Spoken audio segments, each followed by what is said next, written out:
सास का घूंघट पार्ट 5। अब तक हमने देखा कि पंचायत के फैसले के अनुसार घर की सारी औरतें खंडहर में रह रही है। अब देविका के सामने सबसे बड़ी चुनौती ये है कि घर की औरतों को आत्मनिर्भर कैसे बनाया जाए। देविका ये सब सोच ही रही थी कि तभी उसकी नज़र मिट्टी के बर्तनों पर गई। अरे, ये इतने सुंदर सुंदर मिट्टी के बर्तन किसने बनाए हैं? ये बर्तन तो माँ जी और चाची जी ने बनाए हैं। अरे वाह, इतने सुंदर बर्तन तो मैंने आज तक नहीं देखे। माँ जी, चाची जी, आपने ये कहाँ से सीखा? अरे बहू, ये तो हम बचपन से बनाते आ रहे हैं। ये स्टील, पीतल और कांच के बर्तन तो अब चले हैं। पहले तो मिट्टी के बर्तन में ही लोग खाना खाते थे। ठीक है, तो हम दोबारा से मिट्टी के बर्तनों में लोगों को खाना खाना सिखाएंगे।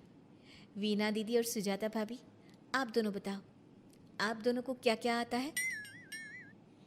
मुझे तो खाना अच्छा बनाना आता है। बस खाना बनाने के अलावा मैंने कभी कुछ किया ही नहीं। और वीना दीदी, आप बताओ, आपको क्या क्या आता है? पता नहीं, मैंने बचपन से यही सुना है कि लड़कियों को ये नहीं करना चाहिए, लड़कियों को वो नहीं करना चाहिए, इसलिए मैंने कभी कुछ किया ही नहीं। देविका, वीना को सिलाई, कढ़ाई और बुनाई बहुत अच्छी आती है। हाँ, आती तो है लेकिन बहुत अच्छी नहीं। बहुत अच्छी भी आ जाएगी। अब देविका और बाकी सभी औरतें गांव में सबके घर जाती हैं और गांव की सभी औरतों से मिलकर कहती हैं, भाभी जी, अगर आपको अपने या अपने घर वालों के लिए कपड़े सिलवाने हो तो आप मुझसे ही सिलवाना। बहन जी, मिट्टी का चूल्हा, बर्तन या मटका बनवाना हो तो मुझसे ही बनवाना। मैं और विमला दीदी आपके घर के सारे बर्तन बना देंगे। भाभी, आप कभी किसी काम में व्यस्त हो और खाना ना बना पाओ ना, तो आप मुझे बता देना, मैं आपके घर के लिए खाना बना दूंगी। वो क्या है ना, आप तो सारा दिन खेतों में काम करती हो और कभी कभी खाना भी नहीं बना पाती होंगी, इसलिए।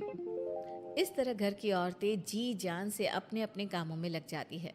धीरे धीरे उनका काम बढ़ जाता है और वो अपने खंडहर को ठीक करने में लग जाती हैं।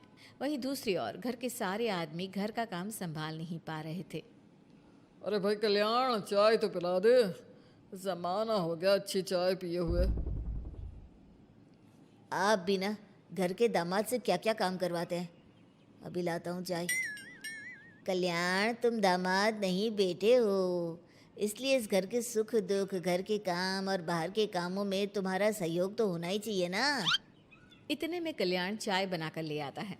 जैसे ही सचिन चाय पीता है तो उसके मुंह से चाय निकल जाती है।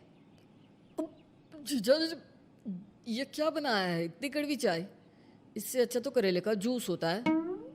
देख सचिन भाई, मैं तो ऐसी ही चाय बनाता हूँ, पीनी है तो पी, नहीं पीनी है तो अपने आप बना ले। मैं खाना बनाने जा रहा हूँ और अकेला नहीं बना सकता, आप में से कोई मेरी मदद करो। सचिन मेरी चाय की बुराई कर रहे थे ना, तुम जाओ अब खाना बनाओ। सचिन और मोहन दोनों खाना बनाने में लग जाते हैं। मोहन भिंडी काटकर कढ़ाई में छोड़ देता है और उसमें पानी डाल देता है। आपने भिंडी में पानी क्यों डाला? शायद पानी नहीं डलता, पता नहीं, लेकिन माँ ने कभी भिंडी में पानी नहीं डाला था। लेकिन बिना पानी के भिंडी बनेगी कैसे, मतलब गलेगी कैसे? बिना पानी के बनाएंगे तो चिपक नहीं जाएगी कढ़ाई से? पता नहीं, चलो देखते हैं कैसे बनती है भिंडी। भैया, कितने दिन हो गए ना अच्छा खाना खाए हुए। खाना तो सुजाता बनाती है, इतना मज़ेदार खाना कोई और बना ही नहीं पाता। सचिन और मोहन खाना तैयार करके ले आए। सभी आदमी खाना खाने लगे। खाना बना तो बहुत बुरा था, लेकिन किसी ने बिना कुछ कहे खाना खा लिया। तभी जोगिंदर ने कहा, घर की हालत कितनी बुरी हो रही है, जगह जगह जाले लगे हैं। 2 दिन से तो किसी ने झाड़ू भी नहीं लगाई घर की। हाँ, और घर में गंदे कपड़ों के ढेर लगे हैं। मेरे पास तो यह आखिरी कुर्ता ही बचा है पहनने के लिए। कल्याण, मोहन, तुम किसी नौकर को रख लो ना। हमने एक दो लोगों से बात की थी नौकर के लिए, लेकिन कोई घर में काम करने के लिए तैयार ही नहीं है। गांव के सभी लोग खेतों में ही मजदूरी कर रहे हैं। घर के सभी आदमी घर के काम में लगे रहते हैं, तो वो अपने खेतों पर भी ध्यान नहीं दे पाते और उन्हें हर महीने आर्थिक रूप से नुकसान उठाना पड़ता है। धीरे धीरे उनके घर की हालत खराब होने लगती है। एक दिन कल्याण सबसे कहता है, घर को तो औरत ही संभाल सकती है, हमारे बस का नहीं है घर संभालना। हमें किसी तरह से उस सब को वापस इस घर में लाना ही होगा। अरे कल्याण बेटा, पंचायत का सास का घूंघट दूसरे पार्ट में आपको देखने को मिलेगा। हमारा चैनल को सब्सक्राइब करना ना भूलें और कमेंट जरूर करें कि हमारी आपको कहानी कैसी लगी। उम्मीद है कि आपको हमारी ये कहानी पसंद आई होगी।